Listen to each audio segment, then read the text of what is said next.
2TC is an achievement in Balloons Tower Defense 6 where you need to complete a game of chimps using just 2 towers.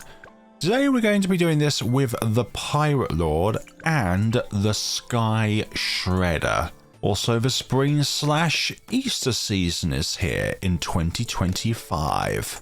Now, rather than getting the Monkey Ace down as soon as we have the money to do so, we're just going to get the Pirate Lord first, and then get the Sky Shredder. Yes, it's that strong of a tower where you can get all the way up to the Pirate Lord, and you don't have to worry about the Ace being a reliant candidate until at least like the 80s? I tried to do this earlier on Park Path, but unfortunately the Super Ceramics around 98 kept getting past the Pirate Lord, and at that point there's nothing that you can really do about it because this thing's not very good against Super Ceramics. But I'm not gonna lie, nowadays the Sky Shredder is my least favorite monkey ace. It just requires so much stupid ace microing in order to actually pull off. I'm not a big fan of it, and to be honest I prefer the other 2 cross paths over the Sky Shredder. But as of the time of this recording, I have not done a Sky Shredder scenario since November 2024, so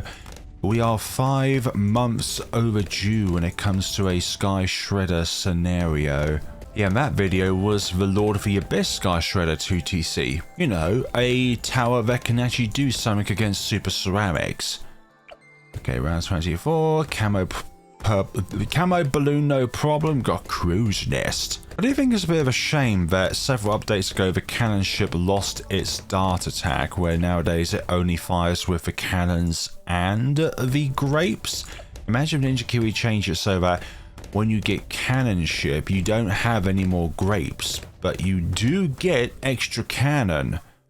Well, what about black balloons? Here we go, here's Monkey Pirates. Now, unfortunately in my life at the moment, I do have high blood pressure. Like in the past few months, my vision's been getting blurrier and blurrier. I've been to the opticians a fair number of times to see if the glasses for me are correct, and 2 or 3 tests later, I was advised that my glasses for me are actually for my eyes at the moment from the results. So it's got to be something else entirely, and the opticians recommended that I see my GP, and hopefully we can get to the bottom of what's causing my blurry vision and what's also been causing my constant headaches throughout the past few months.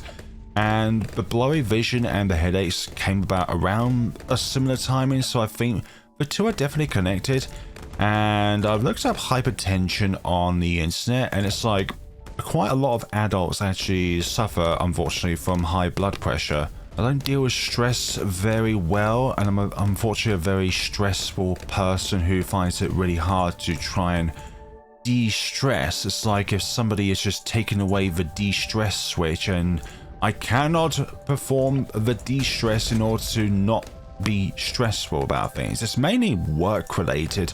It gets me incredibly stressful most days of the week when I do work. It's like it's just the customers mainly that are unfortunately the stressful part of retail work for me. It's like items can be dealt with, but people are so individualistically complicated. Also, as of late, I've been feeling more tired than usual as well. But nowadays, when it comes to finding a job, it feels like you need to have your life set out 30 years in advance so that you can chase your dream job, because the amount of requirements nowadays to go into a particular career path is near impossible. Yeah, this thing's soloing at the moment. You don't need anything else on this map at the moment. All you need is your little boat in the middle of the map, and it's all sorted. Imagine an alternate reality where logs didn't have this square of water, this swamp-like patch of water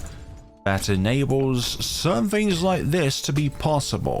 Right, let's now put our monkey ace onto the field here. Now that we do have one of our tier 5s, even thinking about or talking about stress for some odd reason causes stress. Like when someone says, "Are you feeling stressed at the moment?" I could beforehand be like, no, but since you mentioned, "Are you stressed?" that sometimes can make me feel stressed, because it feels like I have to be stressed in order to actually get to a point where I'm not stressed. But this is something I need to get sorted out in order to see a doctor, to be able to hopefully take something which will then decrease my blood pressure at the moment, because it's stage 2 hypertension where it's 140 or over. Sometimes high 130s and low 140s, which is not in a good range.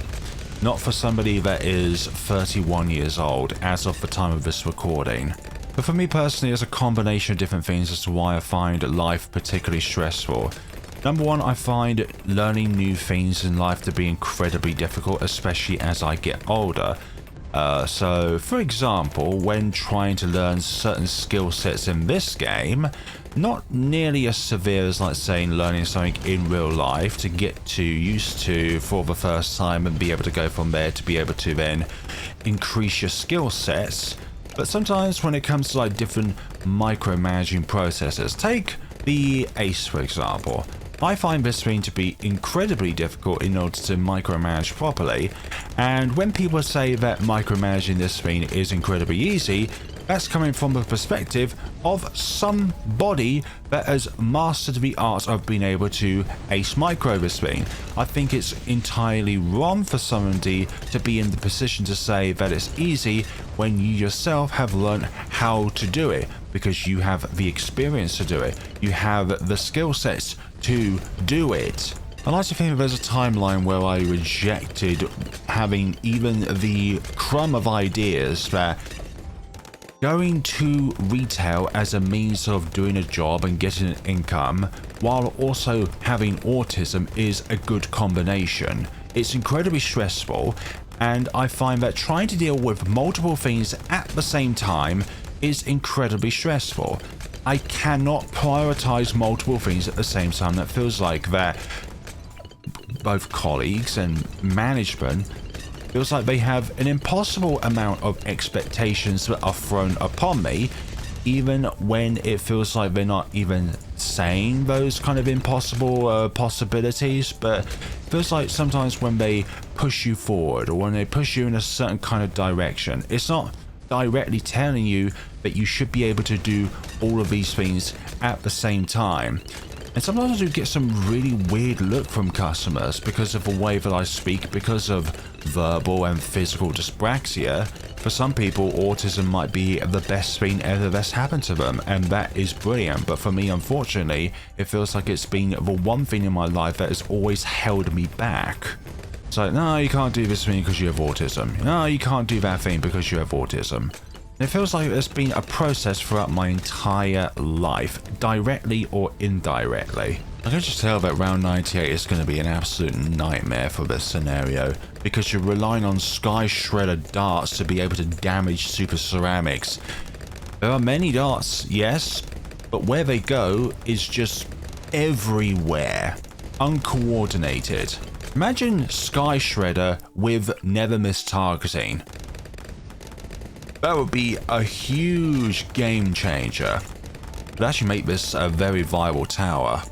Speaking of Sky Shredder, we can now purchase this behemoth. There goes the ZOMG, the first of many throughout today. Yeah, both of these are around neck and neck, but that was like before getting the Sky Shredder, as in like this having a huge amount of pops. Now this thing is going to definitely overtake when it comes to the total pop count. This, in its own way, has a global attack, but this will always have, 100% of the time, a means of global attack, and it is never hindered by line of sight. 89 completed. Now what about round 90? Our only form of DDT damage is the Sky Shredder, along with the Pirate Lord's hook abilities. Oh yeah, but this also is grapes. Don't really rely on grapes for DDT damage. 92 going down very well here. Now what about even more DDTs onto the field here? 6 of them in fact. Well, absolutely shredded. Hook into the ZMGs here, which is very nice here. You don't have to deal with all of those ceramics that deal out of the ZMG if you can just instantly destroy the bean along with all of its insides in one foul swoop. Round 94, going down very well here. A nice combination these two are. Like, it works well on a lot of maps, but I just can't pull them off in a lot of different scenarios. You need like insane ace microing skills to ensure that you can pull off Sky Shredder very well. And as you may tell right about now, I don't really have any sort of ace microing skills. 97. We'll leave both of these towers to pop both of these fortified ZMGs manually. We don't need to use any abilities or the ability that in which we have at the moment. 97 going down very well. Okay, round 98.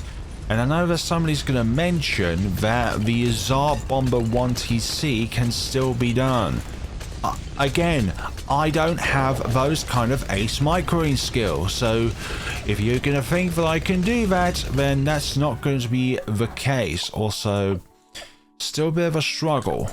It's just all of these ceramics. That's the main problem with a combination like this. It feels like you're going to have to rely on RNG in order to actually get through certain enemies. Oh, red balloons. No. Thank you for that. You know what I did there differently? Besides from a few bits of ace microing differences. Okay, round 99. Just these 3 fortified DTs left, which felt like it took an eternity in order to take down. But nonetheless, we will just wait until both of the DTs have been popped out of the bag before we initiate the hook ability.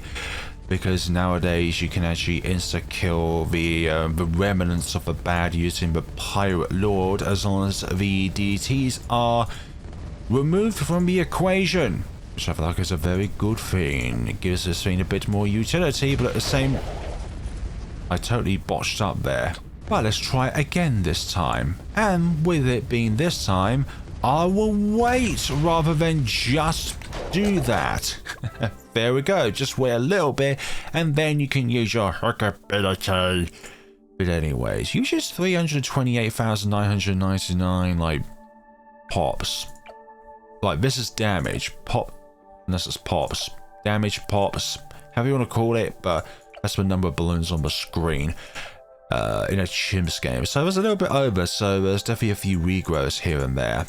But anyways, folks, what do you think about the Pirate Lord or the Sky Shredder? I'm honestly not a big fan of this thing just because of the whole microing, and it feels like there's a lot of randomizations when it comes to microing. Yes, you may put it onto figure 8 or figure infinite or circle or anything along those lines, and it feels like my version of doing it is different from someone else's version of doing it. Even though it's like in the same position, it goes a completely different way, or it can just completely reset its flight configuration to where it just turns around and goes the other way for whatever reason. But anyways, folks, thank you all so much for watching. Let me know what you thought of the video down in the comment sections below, and sorry about half the video being a little bit more personal rather than being about the game, but unfortunately at the moment in my life I'm just going through a lot of stress, and I'm not a person who finds it really easy to de-stress, even though I would love it more than anything to de-stress, but I don't know how to do that. Thank you all so much for watching, everybody, and please be sure to use my creator support code whenever you have the opportunity to do so, and I'm thoroughly appreciative. Is there a tier 5 sale going? There is. Tier 5 Insta Monkey packs, only for a few more hours. You get 10 of them in a pack for $10 though. That's £1 per tier 5 Insta. Yeah, I'd rather not do that. Thank you all so much for watching, everybody, and take care of yourselves, everybody.